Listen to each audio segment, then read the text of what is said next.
ஆம்பளையில் எங்களுக்கு மார்க்கம் சொல்றது ரெண்டு விஷயம் தொழுகை பத்தி வரும் பொழுது. ஒன்று டைமுக்கு தொழணும், நேரத்துக்கு தொழணும். ரெண்டாவது மஸ்ஜித்ல தொழணும். எங்களுக்கு வீட்டுல தொழில, எங்களுக்கு ஆபீஸ்ல முசல்லா போட்டு தொழில, நாங்க தொழணும் மஸ்ஜிதுக்கு வந்து சகோதரர்கள். இது மார்க்கம் எங்களுக்கு சொல்லிக்க கூடிய ஒன்று. ஹஜ்ரத் நபி ஸல்லல்லாஹு அலைஹி வஸல்லம் ஒரு கண் விளங்காத ஒரு பிளைண்ட் சஹாபி வந்தார்.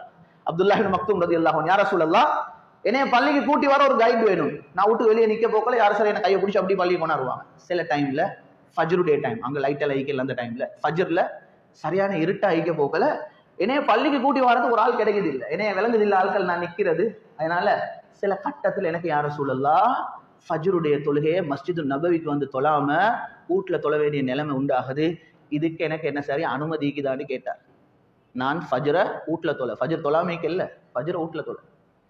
நபி ஸல்லல்லாஹு அலைஹி வஸல்லம் அந்த கண் விளங்காத ஆளை பார்த்து கேட்டாங்க, ஹல் தஸ்மஉ நிதா அல் முஅஸ்ஸின், உங்களுக்கு முஅஸ்ஸின் அஸான் சொல்ல சத்தம் கேக்குதாண்டா? அவர் சொன்னாரு, யா ரசூலல்லாஹ், என் வீடு எந்த அளவு தூரத்துல இருக்கின்றா அஸான் சொல்றது தாராளம் எனக்கு அது கேக்குது யா ரசூல். நபி ஸல்லல்லாஹு அலைஹி வஸல்லம் கண் விளங்காத ஒருத்தருக்கு என்ன தெரியுமா சொன்னாங்க, இதன் லா அஜிது லக ருக்ஸதன், அப்படின்டா நீங்க ஃபஜ்ரை வந்து பள்ளியில தொழாமிக்கிறதுக்கு மார்க்கத்துல எந்த எக்ஸ்கியூஸும் எனக்கு விளங்கல.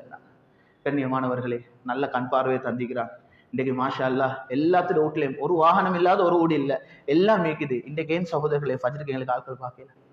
ஹட்டனுக்கு போற வழியில ஒரு பள்ளி இருக்குது. நான் அந்த பள்ளிக்கு போன டைம்ல சகோதரர்களே ஒரு சகோதரர் பாட்டி சொன்னாங்க, அந்த ஹட்டன் ஏரியா உங்களுக்கு தெரியும், எல்லாம் பெரிய பெரிய மவுண்டன்ஸ், ஊடு வலிக்கும் மலைக்கு மேல.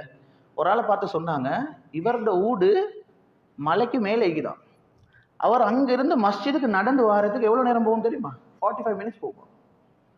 அப் அண்ட் டவுன் இல்லை, ஒரு தைனம் பள்ளிக்கு நடந்து வர 45 நிமிஷம் போகும். கையில் ஒரு டார்ச் எடுப்பாராம், ஒரு கம்புன்னு கையில் எடுத்துக்கொள்வாராம்.